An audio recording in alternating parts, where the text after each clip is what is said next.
बिस्मिल्लाहिर्रहमानिर्रहीम। अस्सलाम वालेकुम। क्या हाल चाल है आप सबके? उम्मीद करती हूँ बिल्कुल ठीक होंगे, तंदुरुस्त होंगे। नाज़रीन, इंसान जब भी फ्री होता है तो वो कोई ना कोई ऐसा काम करता है, ऐसी उसकी कोई ना कोई मशगला होता है जो उसको बिल्कुल ज़हनी तौर पे रिलैक्स्ड कर दे और जिसको वो एंजॉय कर सके। मैं जब भी फ्री होती हूँ मैं चाय का कप लेती हूँ, साथ कोई बिस्किट, केक, कोई भी स्नैक्स ले लेती हूँ। तो जब पाकिस्तान में थे तब तो कोई अच्छी सी किताब पढ़ लेती थी, कोई नावल पढ़ लेती थी। लेकिन अब यहाँ स्पेन में क्योंकि इतनी ज़्यादा उर्दू में बुक्स दस्तयाब नहीं हैं, और तो यहाँ पे आपकी वाहिद एक्टिविटी जो है वो ड्रामा है या कोई अच्छी सी मूवी है। और मैंने सोचा आप लोगों के साथ मैं आज क्यों ना शेयर करूँ कि मेरे फेवरेट ड्रामास कौन से हैं और मैं कौन कौन से ड्रामास पसंद करती हूँ और कौन सी फ़िल्में हैं जो मुझे बहुत पसंद हैं और कौन से टीवी प्रोग्राम्स हैं जिनको मैं बहुत शौक़ से देखती हूँ या पहले देखती थी या वो ख़त्म हो चुके हैं। आजकल 4 ड्रामे नए शुरू हुए हैं जिनकी बहुत ज़्यादा प्रमोशन की जा रही थी और उनके काफ़ी ज़्यादा दिनों से ट्रेलर्स रिलीज़ हो रहे थे और कमिंग सून और फ़लाँ और इस तरह। तो उनमें एक ड्रामा जो है वो सब बात है, जिसकी 2 या 3 किस्तें हो चुकी हैं। एक्टर्स उसमें बेशक बहुत ज़्यादा बड़े एक्टर्स नहीं हैं, तो लेकिन उसकी स्टोरी अच्छी है, उसका स्टार्ट अच्छा है। मतलब पहली किस्त ही ड्रामा, अच्छा ड्रामा हो वो होता है जो आप पहली किस्त देखने के बाद ही फ़ैसला कर लेते हैं कि इसकी स्टोरी किस साइड पे जाएगी। मुझे ऐसे ड्रामास बिल्कुल पसंद नहीं हैं जिनकी आप पहली किस्त देखते हैं या दूसरी देखते हैं तो आपको आइंदा से सारी स्टोरी का अंदाज़ा हो जाता है। या फिर ऐसे ड्रामे भी मुझे बिल्कुल पसंद नहीं हैं जिनमें एक करैक्टर पकड़ के तो उसको उस पे ज़ुल्म तशद्दुद हुए जा रहे हैं या उसमें साजिशें हो रही हैं। ऐसे ड्रामे आपको मेंटली स्ट्रेस्ड करते हैं, बजाय इसके कि आप ज़हनी तौर पे रिलैक्स्ड हों, आप इंजॉय करें, आप खुशी महसूस करें। इस तरह के ड्रामे आपको परेशान और सैड कर देते हैं। इसलिए मैं ऐसे ड्रामे तो बिल्कुल ही नहीं देखती। और कुछ ऐसे ड्रामे होते हैं जो बिल्कुल टिपिकल स्टोरी, सास बहू वाली, घरों वाली सियासत, घरेलू सियासत और इस तरह के ड्रामे, वो भी मैं नहीं देखती, मुझे बहुत बोरिंग लगते हैं। तो बात हो रही थी नए ड्रामों की। सबात एक नया ड्रामा शुरू हुआ है, तो उसमें स्टोरी अच्छी है, कास्ट इतनी अच्छी नहीं है और मेरा ख्याल है ये ड्रामा अच्छा जाएगा। और एक और नया ड्रामा शुरू हुआ है मेहरपोश, वो अच्छे एक्टर्स के साथ, अच्छी स्टोरी के साथ अच्छा ड्रामा है। वो इंशाल्लाह मुझे लगता है कि बहुत ज़्यादा उसकी रेटिंग्स आएंगी और काफ़ी लोग उसको पसंद करेंगे क्योंकि उसकी स्टोरी पहली किस्त ही आपको अच्छी लग रही है। आयज़ा खान के ड्रामे मोस्टली बहुत ज़्यादा फेमस होते हैं, अच्छी खूबसूरत एक्टर है, तो ड्रामा भी अभी एक ही किस्त ऑन ईयर हुई है। सानिया सईद, रिहान शेख और आयज़ा खान, सारे एक्टर्स ही बहुत अच्छे और टॉप क्लास हैं। इफ़त रहीम है और अच्छी स्टोरी के साथ, मतलब आजकल जो नए ड्रामे शुरू हुए उनमें सबसे अच्छा मेहरपोश मुझे लगा फ़िलहाल। हीरा मानी का ड्रामा कशफ, एक ही किस्त ऑन ईयर हुई है और हीरा मानी का ड्रामा हो और वो रोने धोने वाला ना हो, ऐसा तो हो ही नहीं सकता।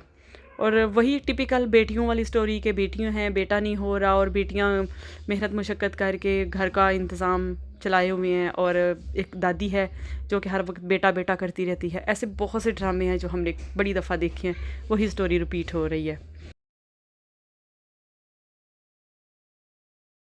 आजकल यमुना ज़ैदी हर ड्रामे में घुसी हुई है। एक नया शुरू हुआ है राज़े उल्फ़त। राज़े उल्फ़त की पहली किस्त देखने के बाद यही अंदाज़ा हुआ है, वही टिपिकल स्टोरी है। अब वो यूनिवर्सिटी गई है, वहाँ पे उसको कोई लड़का पसंद करेगा और लड़के के साथ सेटिंग हो जाएगी और फिर उसका बाप ज़बरदस्ती, और वो जो एक और दूसरे साहब हैं उनकी बीवी को कैंसर है तो मे बी उनके साथ उसकी शादी हो जाए। आपको पहली किस्त से ही स्टोरी का अंदाज़ा हो रहा है। तो मुझे नहीं लगता कि ये ड्रामा बहुत अच्छी स्टोरी वाला है। टाइम पास करने के लिए मे बी ठीक हो, लेकिन इतना मुझे पसंद नहीं आया। हाँ, प्यार के सदके जो यमुना ज़ैदी का ड्रामा है वो अगर आपने टाइम पास करना है वो अच्छा ड्रामा है। अच्छा इस सेंस में है कि लाइट है, 2 बेवकूफ़ हैं, उनकी शादी हो गई आपस में, बेवकूफ़ाना हरकतें हैं, थोड़ा सा फ़नी भी है। आप उसको अगर आपको कोई चीज़ नहीं मिल रही देखने के लिए तो आप ये ड्रामा देख सकते हैं। ये तो हो गया। और अभी आप सारे काम छोड़ के सबसे पहले तो ये फवाद खान की टेलीफ़िल्म जो कि काफ़ी पुरानी है, 2-3 साल पुरानी है, लेकिन ये हम वालों ने कल फिर रिपीट की थी, यूट्यूब पे भी कल फिर दोबारा से अपलोड की है। बहुत अच्छी फ़िल्म है। मैं हमेशा प्रेफर करती हूँ ऐसा ड्रामा या ऐसी मूवी देखने का जिससे आपको कुछ नई चीज़ भी अंदर नज़र आए। आपको सोसाइटी के बारे में, किसी भी टॉपिक पे, किसी भी इशू पे आपको कुछ नया पॉइंट मिले, आपको एक नई आपकी ओपिनियन चेंज करे, ऐसा ड्रामा। बेहद टेलीफिल्म है, बेहद उसका नाम है, 1.5 घंटे की है। तो इसमें ये है कि सिंगल पेरेंट्स के लिए ख़ास तौर पे ये है कि अपने बच्चों की कैसी तरबियत करनी है, और बाकी भी जैसे आप सब माएँ हैं, आप बच्चों को बहुत ज़्यादा अपने ऊपर डिपेंडेंट कर लेती हैं। अभी जब मैं पाकिस्तान गई थी तो हम लोग डॉक्टर के पास गए, गुजरात के एक चाइल्ड स्पेशलिस्ट हैं नवीद ज़फ़र साहब, उनके पास। अब मेरा बेटा क्लिनिक से जब हम निकलने लगे हैं तो मैंने दरवाज़ा ओपन किया, फिर मेरा बच्चा, उन्होंने मुझे वहीं पे रोक लिया, नहीं कहता रुक जाए, बच्चे को खुद दरवाज़ा खोलने दें, उसको खुद अंदर आने दें, उसको खुद बाहर जाने दें, ये छोटे छोटे काम उसको खुद करने। माएँ बच्चों को बहुत ज़्यादा काम सारे कर कर के इतना डिपेंडेंट कर देती हैं कि फिर उनकी रियल लाइफ में, उनकी आप कह लें जो उनकी ज़िंदगी है आइंदा आने वाली फ्यूचर में, वो इतनी स्ट्रॉन्ग पर्सनैलिटी और मेंटली इतने स्ट्रॉन्ग नहीं होते कि वो खुद अपने फ़ैसले कर सके। तो इस सिलसिले में इस तरह की स्टोरी उन्होंने बेहद में दिखाई हुई है, आप उसको ज़रूर देखें। और दिलरुबा एक नया ड्रामा शुरू हुआ है जिसमें हानिया आमिर है और मोहिब मिर्ज़ा।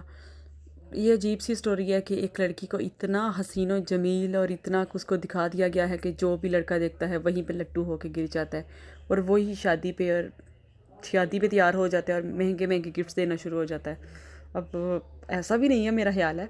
और मोहिब मिर्ज़ा, इनमें सारे ड्रामे में मोहिब मिर्ज़ा एक अच्छा एक्टर है, और ये ड्रामा भी ठीक ही जाएगा, टाइम पास करने के लिए अच्छा होगा। लेकिन ये थोड़ी सी अनरियल सी स्टोरी लगती है, क्योंकि ऐसा मुझे नहीं लगता कि कोई ये इतनी हसीन और जमील कोई लड़की है कि जो भी देखता है उधर ही गिरने और मरने मारने के लिए तुल जाता है। I don't know. कुछ ऐसे ड्रामे होते हैं जो जब ख़त्म हो गए होते हैं फिर भी वो आपकी जहन पे काफ़ी देर तक आपको याद रहते हैं, आप उनको बहुत अरसे तक उनको भुला नहीं सकते। अभी रिसेंटली एक ड्रामा ख़त्म हुआ है अलिफ़, बहुत ही आप कह लें बम्ब ड्रामा है। इतना अच्छा ड्रामा कभी कभी आता है और कभी कभी देखने को मिलता है। अलिफ़ एक डिफरेंट आइडिया के साथ, एक डिफरेंट प्लॉट के साथ, बहुत अच्छी एक्टिंग के साथ, हमज़ा अली अब्बासी, सजल अली, और स्पेशली जो अलिफ़ में मेरे सबसे फेवरेट कैरेक्टर हैं कल्बे मोमिन के दादाजी, उनकी एक्टिंग ने तो कमाल ही कर दिया है। बहुत अच्छा ड्रामा है, अगर आपने देखा है तो वेल एंड गुड, अगर नहीं देखा तो मैं रिकमेंड करती हूँ कि ये ड्रामा आप ज़रूर देखें।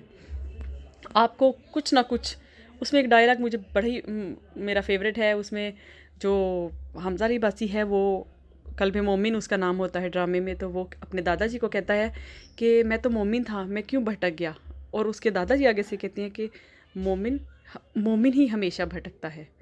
तो ऐसे डायलॉग्स होते हैं जो आपको याद रहते हैं। तो ये ड्रामा भी अच्छा है, आप ये देखें। और एक और ड्रामा काफ़ी अर्सा पहले वो ख़त्म हो चुका हुआ है, अलिफ अल्लाह और इंसान, वो ड्रामा भी आप देखें। उसमें इमरान अशरफ ने इतनी अच्छी एक्टिंग की है। ये ड्रामा अलिफ अल्लाह और इंसान मुझे इसलिए भी बहुत पसंद है कि इसमें पाकिस्तान में रहने वाले हर तबके की बहुत अच्छी तरह से नुमाइंदगी की गई है।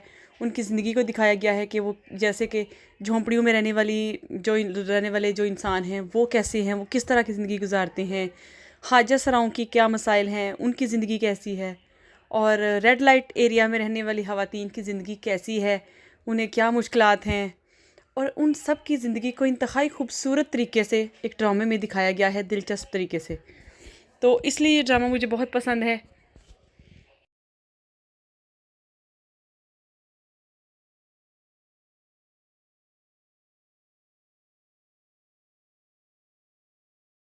और हाँ, अगर आपको साइकोलॉजी में दिलचस्पी है तो एक ड्रामा आपने कभी मिस नहीं करना, इश्क ज़ाहे नसीब। ये ड्रामा भी तकरीबन 2 महीने हो गए हैं ख़त्म हुआ है।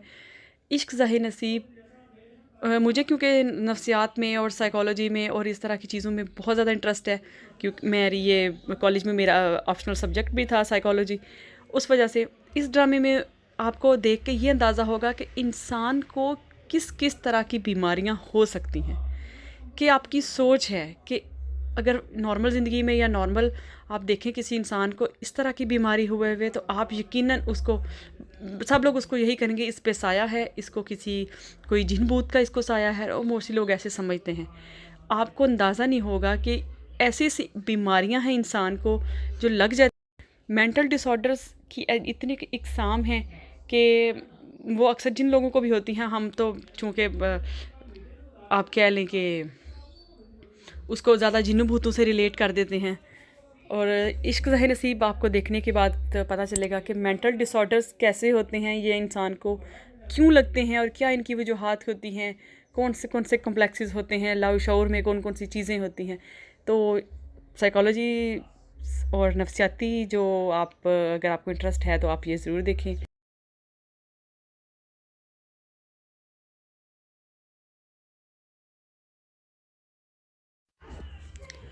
कुछ ऐसे ड्रामे होते हैं जिनकी स्टोरी पहली किस्त से लेकर एंड तक कोई बहुत ज़्यादा किस्तें हो जाती हैं, 70, 75, 80, और उनकी स्टोरी जो कि तू होती है। उनकी स्टोरी में ज़रा चेंज नहीं आता, थोड़ा बहुत माइनर सा चेंज आता है, लेकिन वो स्टोरी ड्रामे को लंबा खींचे जा रहे होते हैं। ऐसे ही एक ड्रामा आजकल लग रहा है, ये दिल मेरा, जिसको बहुत लंबा खींचा जा रहा है और स्टोरी उसकी बड़ी स्लोली आगे बढ़ रही है। ऐसे ड्रामे देखने से भी आप बोर हो जाते हैं, आप 2-3 किस्तें छोड़ के फिर नेक्स्ट देख लें। यही ऐसे ही मैं तो इस तरह का कोई ड्रामा हो तो उसको ऐसे ही करती हूँ, 2-3 किस्तें छोड़ के फिर अगला देख लेती हूँ। एक पिछले दिनों ड्रामा लगा है, बहुत से लोगों ने वो देखा है, लेकिन वो मुझे ज़रा पसंद नहीं आया, थोड़ा सा हक। ऐसे ड्रामे होते हैं आपको पहली स्टोरी से ही उनकी सारी अंदाज़ा हो जाता है। जैसे मैंने पहले भी कहा, ड्रामा शुरू हुआ है, वही रोनी धोनी शक्ल, वही रोने धोने वाले किस्से, सारी किस्तों में रिपीट, और आइंदा एंड पे जाके जी हीरो हीरोइन का मिलाप। और ये तो बात होगी कुछ पुराने ड्रामों की, कुछ नए आने वाले ड्रामों की। और अगर आप देखना चाहती हैं, अगर आपके पास ज़्यादा टाइम है और अगर आप देखना चाहते हैं कुछ ऐसा ड्रामा जो आपने आज तक नहीं देखा, और कुछ अगर आपको ये घरेलू और रोमांटिक और प्यार मोहब्बत वाली स्टोरीज़ वाले ड्रामे आपको नहीं पसंद, और स्पेशली मर्दों के लिए, तो आपने एक टर्किश ड्रामा है इर्तुगल, वो आपने देखना है। उसके 5 सीज़न हैं। इस ड्रामे के बारे में मैं आपको ख़ास तौर पे बता दूं, ये ड्रामा हमारे प्राइम मिनिस्टर साहब ने स्पेशली पीटीवी पे ऑन एयर करने का ऑर्डर दिया था। इसका पहला सीज़न ऑन एयर हुआ है, तो पता नहीं गैर मुल्की ताकतों की दबाव पे या कुछ बैरूनी अनासर या आई डोंट नो कुछ दबाव पे ये ड्रामा पाकिस्तान में बंद कर दिया गया है। खबरों में सुनने में आया था कि ये ड्रामा ऐसा है कि नौजवान नस्ल का एकदम माइंड चेंज कर देगा, और ये कुछ खाना जंगी ना स्टार्ट कर दें, और ड्रामा देखें आपका ईमान ताज़ा हो जाएगा। इसके 5 सीज़न हैं, अब 6वां सीज़न। ये जब तुर्की में खिलाफत उस्मानिया शुरू हुई थी, उससे पहले का ये ड्रामा है, उससे पहले की स्टोरी पे बनाया गया है ये ड्रामा। तारीख़ी ड्रामा है, बहुत अच्छा ड्रामा है। आप यकीन करें, आप जो देखते जाते हैं तो आपकी मज़ीद किस्तें, मज़ीद आगे वाली स्टोरी देखने का आपको और ज़्यादा बेसब्री से आप कह लें कि आगे वाला ड्रामा भी देखते रहते हैं। ये ड्रामा आपने ज़रूर देखना है। और अगर जब टर्किश ड्रामों की बात हो रही है, अगर आप बहुत हैवी और मुश्किल वाला ड्रामा नहीं देखना चाहते, नॉर्मल सी स्टोरी देखना चाहते हैं, तो अच्छा आजकल एक बहुत अच्छा ड्रामा उर्दू वाले डबिंग करके लगा, हमारी कहानी। एक गरीब फैमिली है, वो 6 बहन भाई हैं, वो उनकी बड़ी बहन कैसे उनके लिए कुर्बानियाँ दे के छोटे बहन भाइयों को पाल रही है। तो ये अच्छा ड्रामा है, हल्का फुल्का और थोड़ा सा डिफरेंट भी है। और एंड पे बात आ जाती है मूवीज़ की। कुछ फिल्में ऐसी होती हैं जो आपको जब आप देखते हैं तो आप खो जाते हैं फिल्म देखने में। उनमें काफ़ी अर्सा पहले एक फ़िल्म रिलीज़ हुई थी, वो हॉलीवुड की फ़िल्म है, इंग्लिश फ़िल्म है, लाइफ ऑफ पाई, और स्पानियोल में भी इसका ट्रांसलेशन इसकी हुई है ला विदा दे पी। जब भी कोई फेवरेट फ़िल्म का पूछता है मैं उसको यही बताती हूँ। ये बहुत अच्छी फ़िल्म है जिसमें एक लड़का एक कश्ती में समंदर में गुम हो जाता है, और वो काफ़ी महीने समंदर में ही ज़िंदगी गुजारता है। तो इसकी मैं स्टोरी आपको नहीं बताऊंगी, आपने ख़ुद देखना है। ये हिंदी डबिंग में फ़िल्म पड़ी हुई है इंटरनेट पे, आप देखें। और आजकल एक फ़िल्म जो कि बहुत बहुत ज़्यादा ही देखी जा रही है, जो कि ये कोरोना और ये लॉकडाउन होने के 10 साल पहले बनाई थी। 2011 में ये फ़िल्म बनी थी। और ये फ़िल्म जो है कंटेजियन, ये सेम टू सेम एग्जैक्टली जो आजकल सूरत हाल हुई हुई है कोरोना की वजह से, ये सारी की सारी स्टोरी उन्होंने फ़िल्म में पहले ही दिखाई है, आज से 10 साल पहले। ये फ़िल्म भी गूगल पे उर्दू या हिंदी डबिंग में पड़ी हुई है। वो सेम वैसे ही चाइना से एक वायरस उठता है जो कि पूरी दुनिया को अपनी लपेट में ले लेता है, ऐसे ही लॉकडाउन हुआ होता है पूरी दुनिया में, और सेम टू सेम लगता है ये आज की कंडीशन के बारे में है। तो इससे कुछ ये भी अंदाज़ा होता है कि ये सारा प्लान्ड है, ये सारी सूरत हाल किसी ने प्लान की है, क्योंकि इस मूवी को देख के, या ऐसे कैसे हो सकता है कि सेम टू सेम 10 साल पहले एक फ़िल्म बना दी गई है और 10 साल बाद वो सेम सिचुएशन पूरी दुनिया पे लागू हुई है। तो ये फ़िल्म भी आप देख सकते हैं टाइम पास करने के लिए। और इसके अलावा काफ़ी लंबी लिस्ट है मेरे पास ड्रामाज़ की, किताबों की, फ़िल्मों की, जो कि आइंदा भी वीडियोस में मैं आपको बताती रहूँगी। और आप मुझे कमेंट्स में ज़रूर बताएं कि आपको कौन सा ड्रामा बहुत पसंद है, कौन सा ड्रामा आप नहीं देखती, कौन सी फ़िल्म आपको बहुत पसंद है, कौन सी फ़िल्म आप बार बार देखना चाहती हैं। और ये सारी बातें इंटरटेनमेंट से रिलेटेड आप मुझे कमेंट्स में बताएं। और अगर मेरे चैनल अभी तक सब्सक्राइब नहीं किया तो वो ज़रूर कर दें। और आइंदा भी इस तरह ड्रामाज़ और फिल्मों के रिव्यू के साथ वीडियो बनाते रहेंगे आप सब लोगों के ताउन से। अल्लाह हाफिज़।